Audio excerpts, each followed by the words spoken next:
Okay, so in this video I'm going to be talking about the message instruction, basically MSG, a message instruction in RS Logix 500. This message instruction can be used to communicate between two PLCs if they are far away from the location. You can communicate between them, and any changes made in the PLC you can directly get the values from the PLC, and it works to a further location as well. Okay, so let's come up to the programming. First of all, we need to add a time base before adding the message instruction. Time base is basically like an internal time counter. So once it says like S:4/5, it means 5 milliseconds.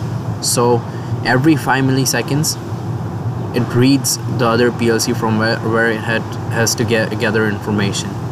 As I put the read instruction over here, read or write, so it reads. Otherwise it's gonna write from the PLC that one has to write from. Okay, so this is basically an internal time base, 5 milliseconds. Over here, message instruction, as you can see, it's peer-to-peer. Basically that's what we're taught, peer-to-peer. Read, write. The difference between read and write instruction is that if you have a other PLC where you're reading from, it's like just read the values which you want. Or if it's a write instruction, then we'll write down the values over here from the PLC it needs to. Target device is 500 CPU. It can vary on the type of PLCs you have. Local or remote, it's local. Control block. So basically the values which we get from the PLC are received in integers. As you can see over here, data files, crossref over here, output, input status, binary. In the similar manner, there is like integer file, as you can see over here. So the basic is that like control block length should be 51.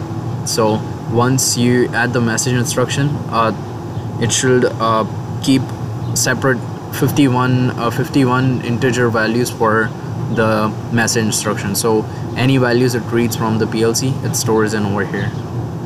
Next step is the setup screen. So in the setup screen, as you can see, same target device, 500 CPU read. Okay, so one thing you notice over here that it says this controller and the other one says target device. Target device is the PLC from which we're reading from.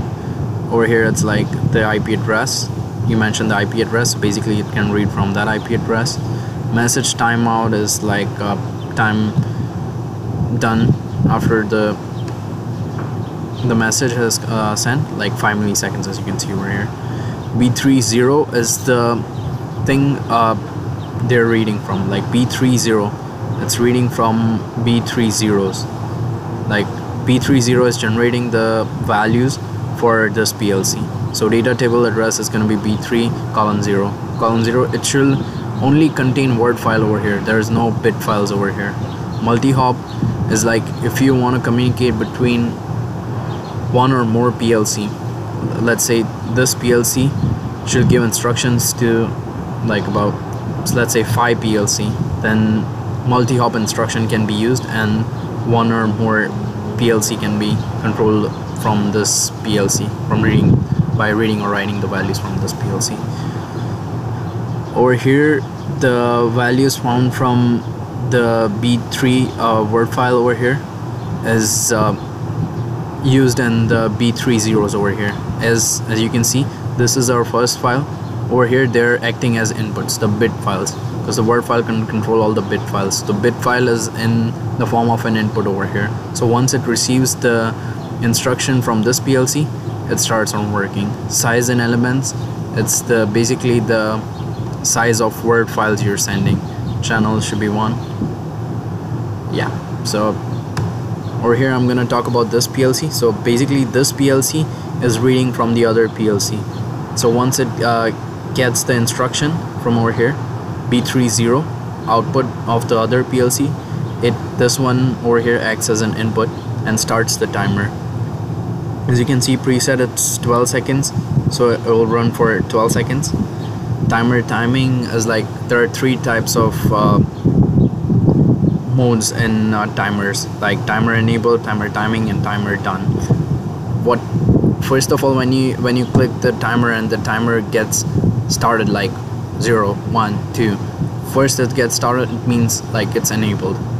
Once it's counting, like your preset is going to be 12, then it's going to be like timer timing is like in between 0 to 12 seconds. It's timer timing.